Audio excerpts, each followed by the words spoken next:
Hey, welcome, friends. I've got a question for you today. I've got a question for you today.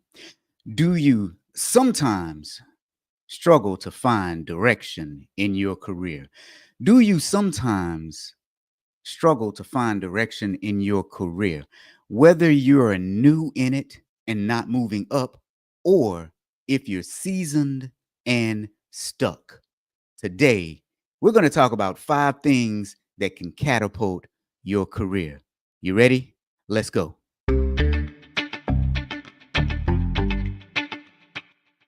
Welcome to Audit Bites, the podcast that helps auditors become awesome. Join us for bite-sized info and education to excel in your auditing career.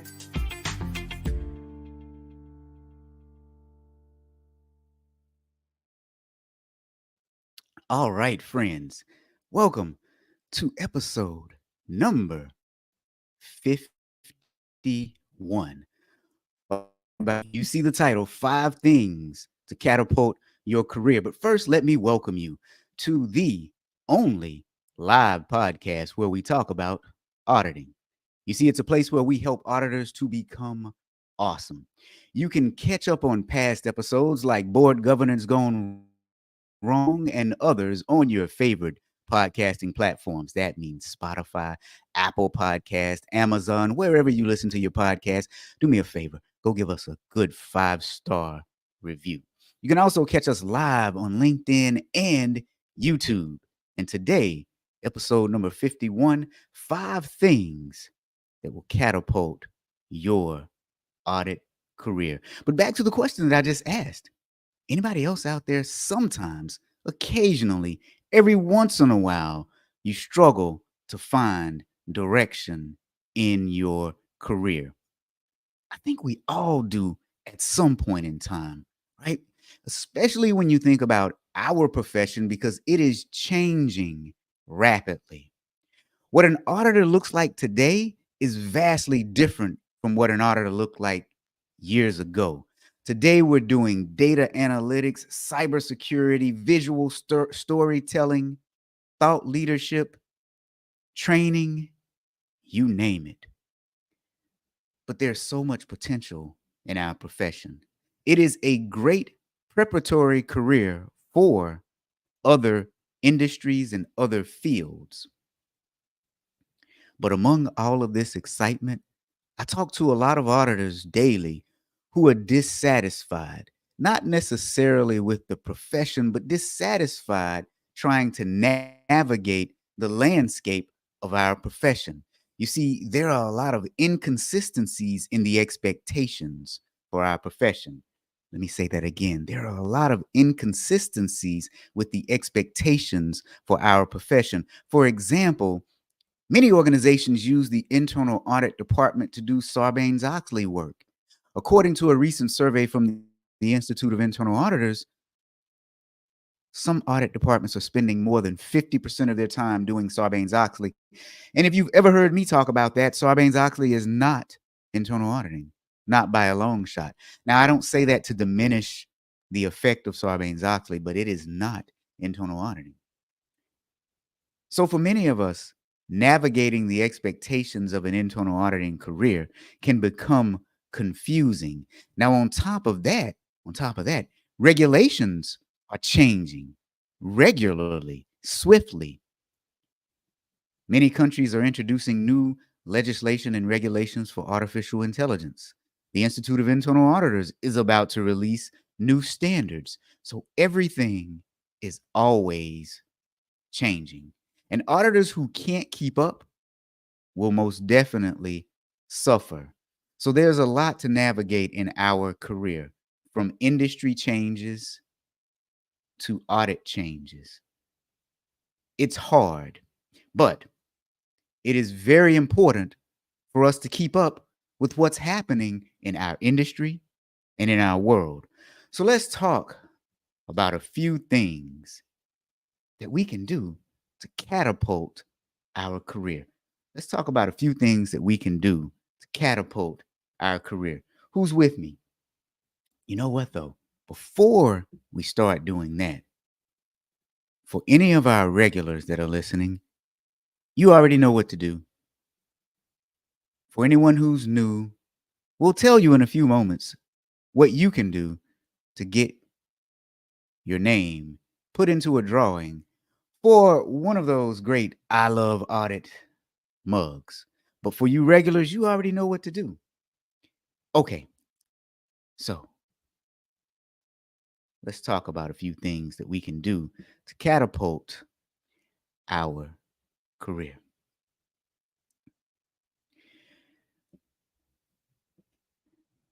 I see a couple of hearts over here on LinkedIn. I appreciate that.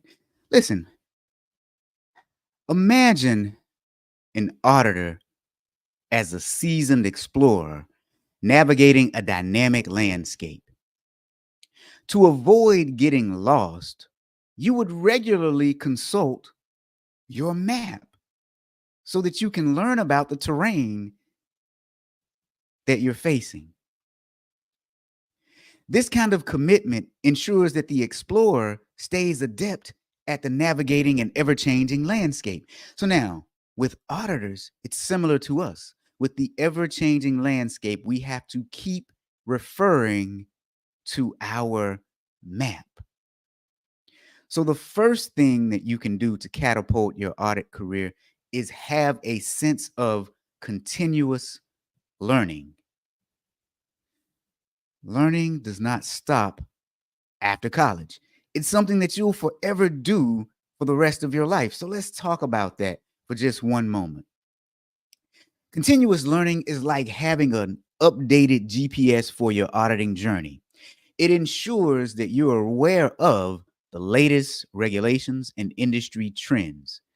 You see, ultimately, continuous learning enhances our competence. Now, there's a consequence to not continuously learning. You see, it may lead to outdated knowledge, increasing the risk of errors as we perform our work. But it doesn't have to be complicated. See, continuous learning encompasses a variety of things, including like what you're doing right now, listening to this podcast. It also includes things like reading daily, whether that's news, unrelated to audit, or related to business and finance, or directly related to auditing, reading every day as a muscle. You know, you read and you build up that muscle. So, daily reading about business and current events is also continuous learning. Continuous learning helps you identify business trends and risks. It helps you understand what new tools and technologies are out there. And then once you put that into action, you become more efficient at what it is that you do. So this is essential. Listen, you can join me each week for one of my 3 podcasts. The first is the one that you're listening to now. Typically, we broadcast every other Tuesday. However, we've just come off of a holiday, so I decided, I'll let this be the last podcast of the year. But here's what you can do. Go to my website and you'll find a listing of broadcasts for this particular podcast. Other we broadcast every single Friday at 2 p.m. Central Standard Time. And what we do is we take a fraud case from the news and we just talk about it. That's continuous learning. So if you like these podcasts, do me a favor. Tell a friend. Tell a friend. So continuous learning. Let me tell you about a time continuous learning actually helped me in my career. Years ago, I worked for Deloitte, and I had this one client. It was a life insurance company. Now, I didn't know a whole lot about life insurance when they put me on the engagement, but I tell you what, after the engagement, I knew a whole lot about life insurance. Now, one of the problems that they were having is that they were behind about 6 months on their account reconciliations, and we couldn't understand why. So we asked a bunch of curious questions, and when we determined why they were behind, the reason was quite simple. You see, it took a lot of time, effort, and energy to get the data that they needed in order to perform the reconciliations. Now, because I'm an advocate for continuous learning, and this was a consulting engagement as opposed to like a true external audit engagement, this was a consulting engagement. I figured out where their data was coming from and what some of the problems were. I then proceeded to teach myself Visual Basic programming and designed a script for them that actually pulled all the data that it took them hours to get. And this script boiled it down to a matter of seconds. That's the power of continuous learning and the things that we can do to help ourselves or to help our clients. A lot of times we talk about continuous learning under the guise of learning more about auditing, which is cool, which is good, which is necessary. But there are other things that can help complement and supplement our audit abilities that we also need to continuously learn about. Speaking of continuous learning and your career in auditing, I want you all to join me on January 9th for a very special course. This course is called Mapping Out Your Audit Career. I'm going to introduce you to what I call my audit career map. This is going to help you figure out where you are in your career and where you want to go and how to get there. It's January 9th, 9 a.m. Central Standard Time. You can see the QR code on your screen. You can also see the link here on your screen. It is links.thatauditguy.com/career. I'll try to drop it into the chat. I'll try to drop it into the chat for you all a little bit later. Now, before I continue, let me ask, is this helpful to anyone? Do you find this helpful? Our first tip is continuous learning. And we've heard that a lot and we hear it all the time, but hopefully we've just presented it in a new and different way because it's not just going to audit seminars. You read daily, what you consume, the people you surround yourself with. These are all sources of continuous learning. All right, you guys, I see Roxanne here, and she's dropping the hashtag that audit guy into the chat, and so is Daniel. So for those of you who aren't regulars, if you would like your name put into a drawing for an I Love Audit mug, drop hashtag that audit guy into the chat, and you will automatically be put into a drawing that will be held at the end of the podcast episode. All right. So now, with that said, let's go on and let's start talking about point number 2. So listen, one of my favorite shows is a show called Psych, and it is a comedic detective series. And in this show, a psychic detective named Sean Spencer. Well, he only pretends to be a psychic, but he really relies heavily on his keen observation skills to help him solve crimes. Now, you're probably wondering, what does that have to do with internal auditing? Imagine auditors as a modern day Sean Spencer. Auditors armed with analytical prowess take on the role of process sleuths. So, our next skill to catapult your audit career is analytical skills development. Now, some people hear the word analytical skills and they think about data analysis. No, we're not talking about that. Listen, analytical skills enable auditors to identify unusual patterns or anomalies in behaviors. Now, this better helps us to perform objective evaluations. And I'll give you a good example of this. One of my really good friends, he's a school teacher.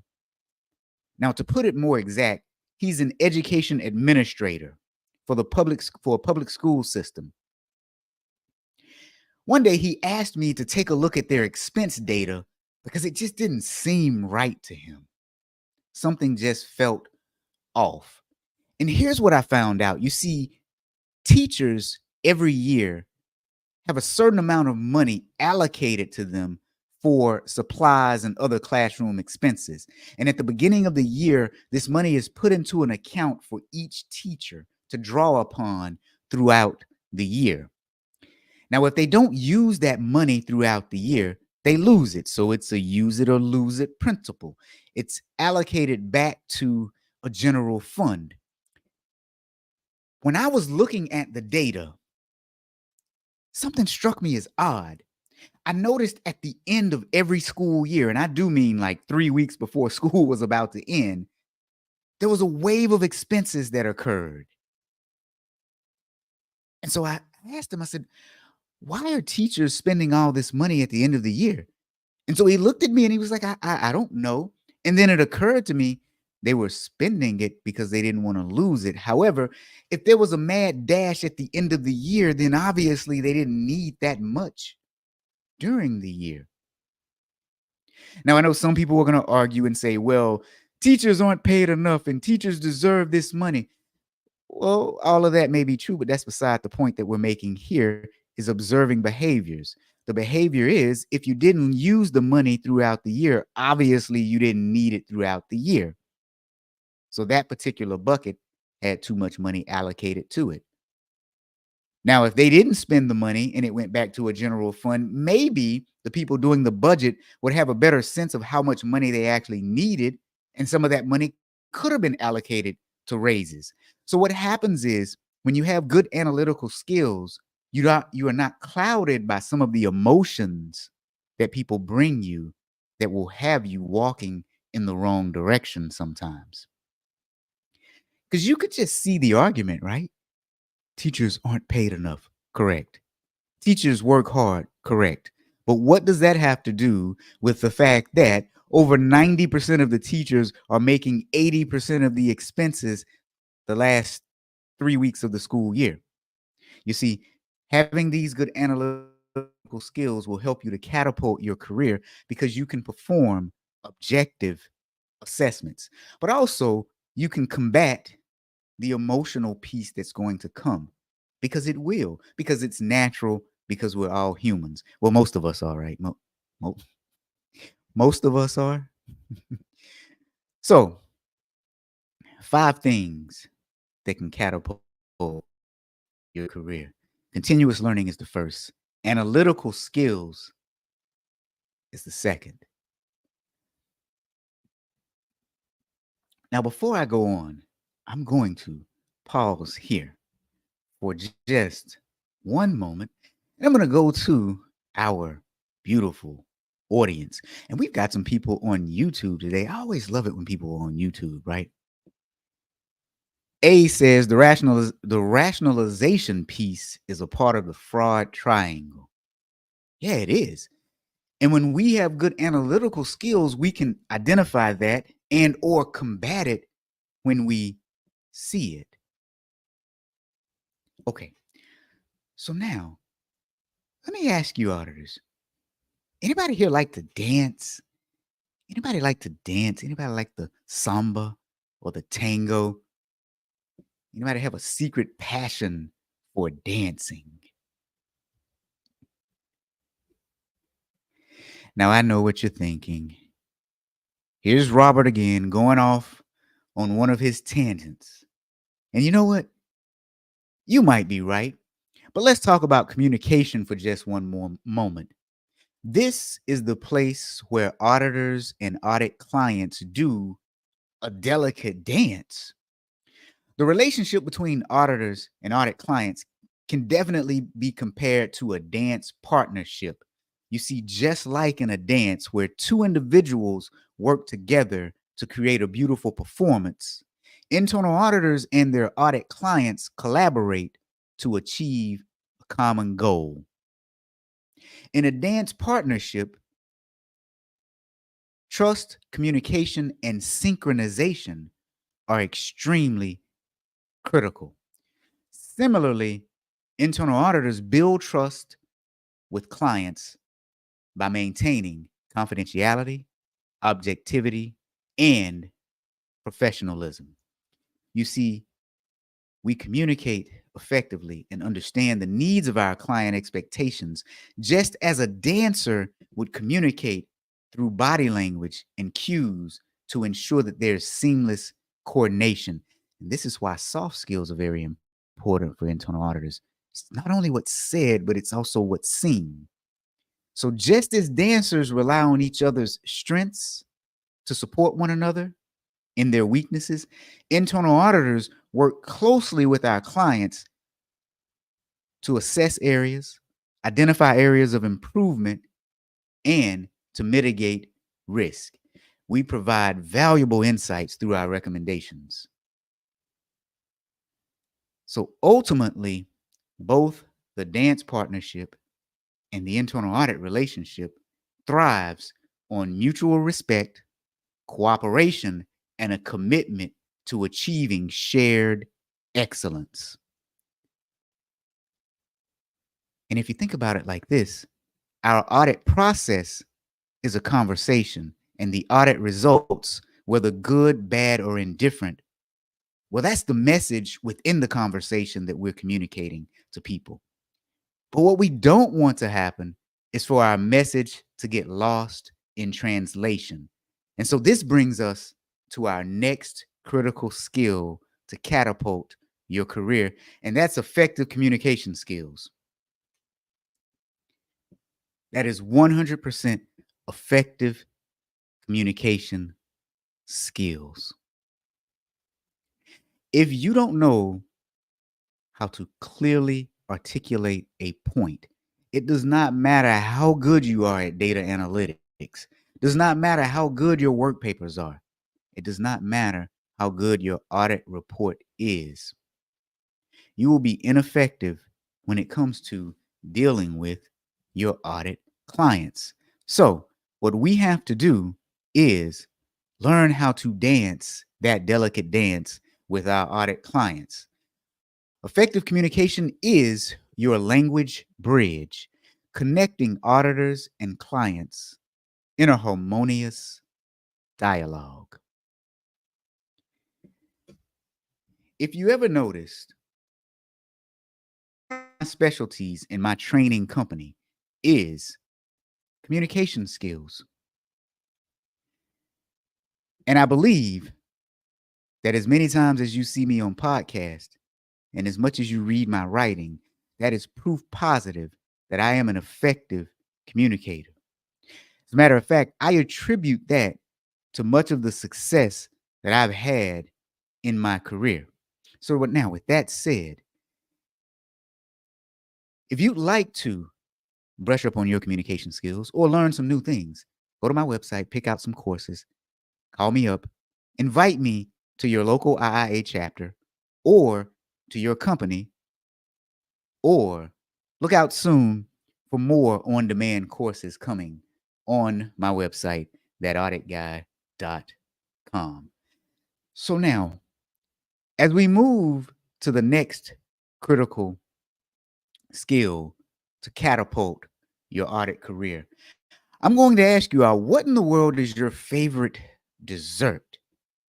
What is your favorite dessert?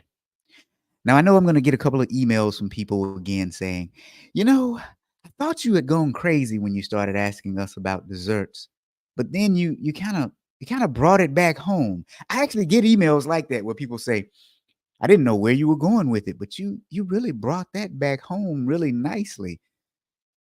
That's because I practiced effective communication skills. You see? No, but in all seriousness, what is your favorite dessert? Drop it into the chat. Now I know some people emailed me and said, I try to chat, but when I'm on the LinkedIn app, sometimes it won't let me enter comments. Yeah, LinkedIn is a little finicky like that sometimes. Sometimes the app won't let you comment. So I apologize for that. That's why you should go and subscribe to my YouTube channel, like A did. And A, who are you? Way. Your favorite dessert? That's the question that I have for everyone. My man Dan is here. Dan, you didn't expect to see me on a Friday. Dan, the Friday Fraudster runs every Friday at 2 p.m. Central Standard Time, my friend. This is just a different podcast that I decided to do today because of the holiday earlier this week. But it's good to see you, Dan. I was thinking about you lately too, man. I was going to reach out to you, see how you were doing. I'll probably shoot you a message later on. Now, William says that he likes cake.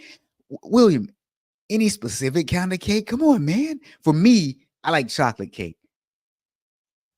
So I have three favorite desserts. Yeah, I know that's a little greedy, right? Pecan pie, sweet potato pie, and chocolate cake. Those are my favorites. William likes cake. William just said cake. He didn't say what kind of cake, right? So, but listen, when it comes to pecan pie and sweet potato pie, nobody, and I mean nobody, can make them like my grandmother. So listen, my grandmother died earlier this year. And about 2 to 3 years before she died, she gave my mother the recipe for her sweet potato pie. And even with the ingredients, my mom still could not replicate my grandmother's sweet potato pie. Now, don't get me wrong, my mother's sweet potato pie is delicious, but my grandmother's was delicious on steroids. But even with the exact recipe, it just does not taste the same. So what we're thinking is she probably snuck in something that she didn't tell us, and that's what made it taste so good. But by now, you're probably wondering, what in the world does dessert have to do with auditing? But before I tell you, let's go back to our audience. Now, Dan says apple crumb pie. Ooh, that's a good one. I actually have an apple pie in the kitchen right now, a pecan pie and an apple pie. Dan said he needs to keep better track of my shows. Yeah, I guess I am kind of everywhere. Oh, I didn't see Roxanne fudge cake. Ooh, fudge. Chocolate fudge cake? That actually sounds really, really good. That sounds really, really good. I appreciate that, William. Okay, so now all of this talk about pie, I know somebody is hungry. So let's go ahead and talk about what in the world that has to do with internal auditing. You see, it's very simple. Auditors should learn how to be like chefs.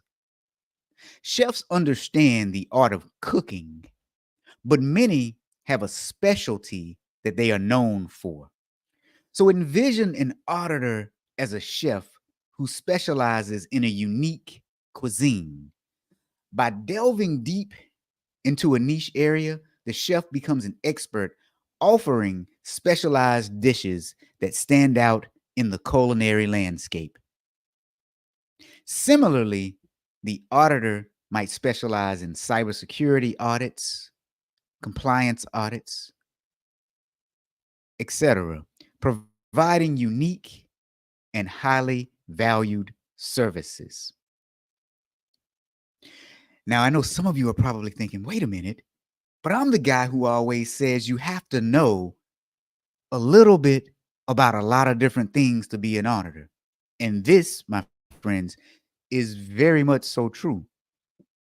But at some point, you have to be well known for something, whether that's a specific audit technique, like my friend Trent with data analytics, or if that's being known in a specific industry, like my friend Dana in the fintech industry. You have to be known for something. That doesn't mean that there aren't a variety of things that you can do pretty good, but there has to be something that you excel at. Yes, Daniel, she had a secret recipe. We still don't know what it was, man. Still trying to figure it out. But auditors should be like a chef. And while I'm here and we're talking about careers, let me go back to what I said earlier. I am inviting you to my course, Mapping Out Your Audit Career, where I'm going to introduce you to my audit career map. It is January the 9th at 9 a.m. Central Standard Time. You see the QR code, scan it, go sign up. I look forward to seeing you there. All right, so now that brings us to our next area to catapult your audit career, other than being a chef, right? Specialize in the area, specialize in a niche area. Again, whether that's a specific auditing technique like report writing or a specific industry like banking, finance, insurance, education, carve out your niche. Specializing is your secret sauce. transforming you into a maestro in a niche area. You see, without it, your career might be a bland dish in the banquet of auditing. So specialize in a niche area. Now we're almost at the end. That's four, right? It's four things. So let's talk about the fifth thing that will catapult your audit career. So listen, you all, over the past few years, I've had the opportunity to meet some really great people. Many of them were auditing professionals, some were not. But you all have impacted me in ways that words cannot describe. I have formed friendships and partnerships that have helped me personally get through some very interesting and sometimes some very tough times. But before we talk about the fifth thing, let's just go ahead and get ready for a giveaway. All right. Before we get to the giveaway, I'm going to give you one last opportunity to get your name in the drawing for the giveaway. And you know what else? I'm actually a few days behind on the giveaways because I think William won last week. So William, I've got to send you your coupon code to get your gift. So put hashtag that audit guy into the chat if you would like your name to be put in the hat for the giveaway. Now, I will say for those of you who are here this week, you are probably lucky because my guess is since this is a holiday week, there aren't that many people listening live. So you all that are here, you're probably lucky because you've just increased your chances of winning. There you go, A on YouTube. That audit guy into the chat. All right. Without further ado, here we go.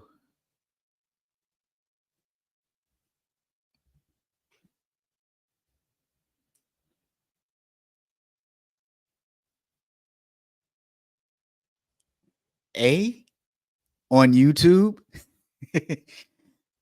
Send me an email so that I know who you are. And send me an email. You know what? So here's what's interesting.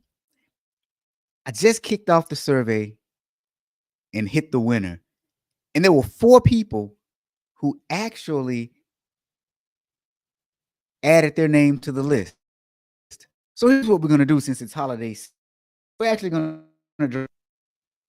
We are going to draw again.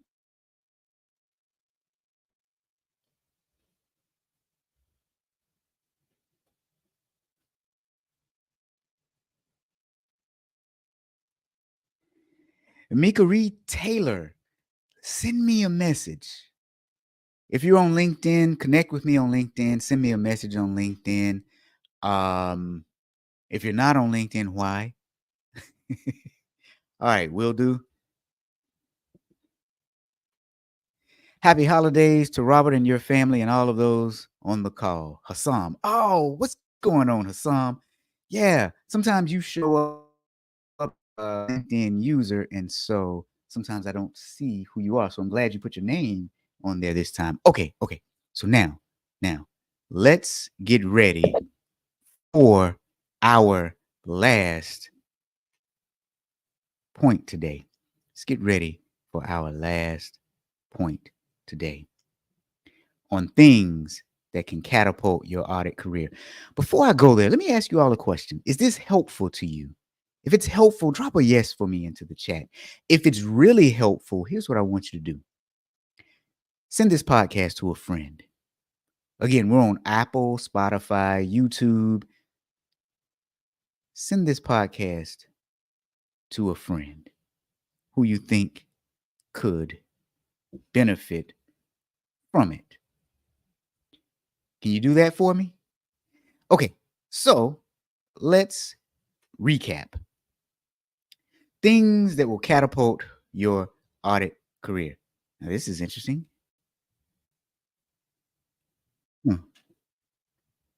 Ha. First, continuous learning. Second, analytical skills. Third, effective communication skills. Fourth, specialize in a niche area. And the fifth one was networking. Networking with other auditors will do more for you in your career than you can ever imagine.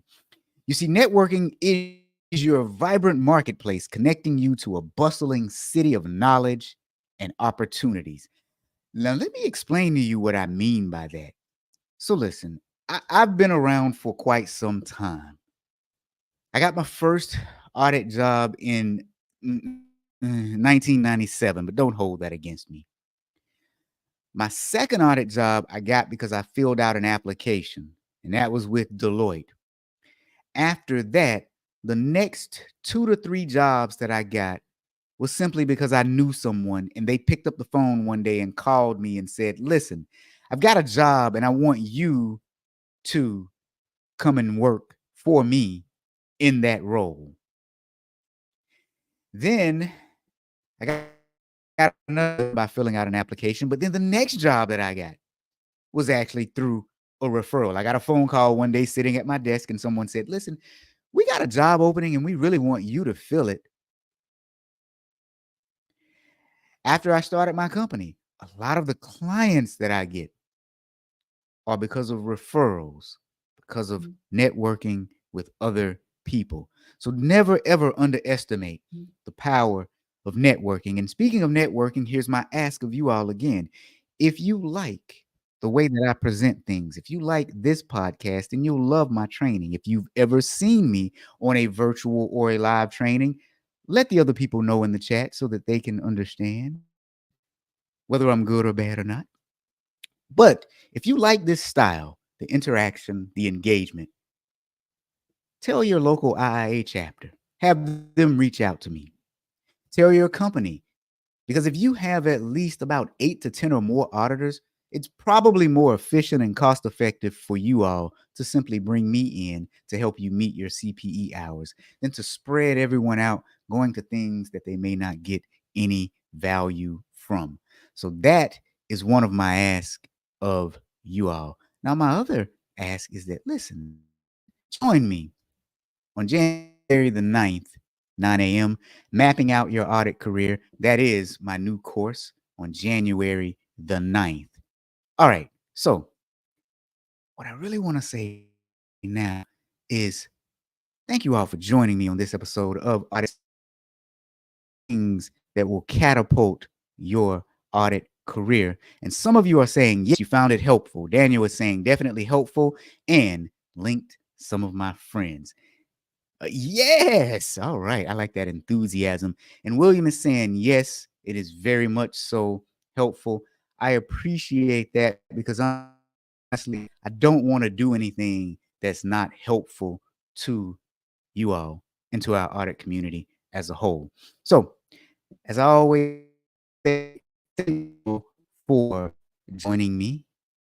Let's get ready for a brand new year with new episodes to come every week.